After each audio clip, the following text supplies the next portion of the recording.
You want to know how to win a fight with your wife? Well, let me give you the truth. You don't.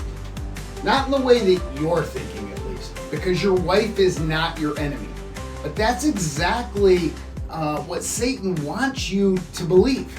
He wants to turn man and wife into man versus wife.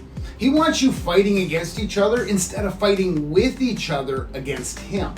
I mean, Ephesians 6:12 says, our struggle is not against flesh and blood, but against the rulers, against the authorities, against the powers of the dark world and the spiritual forces of evil in the heavenly realms.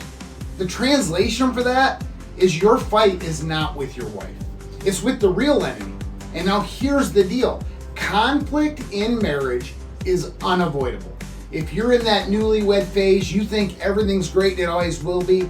It's not. You're gonna have conflict.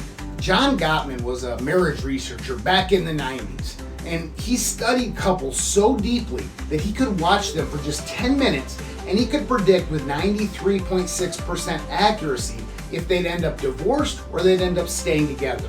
And that's how predictable conflict is. Why? Because one sinner plus one sinner equals conflict. It's math. But here's the good news. You don't have to lose. You can win the war if you and your wife stop throwing punches at each other and you start locking arms to throw punches at the enemy.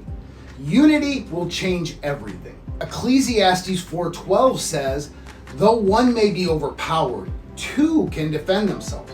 A cord of 3 strands is not quickly broken.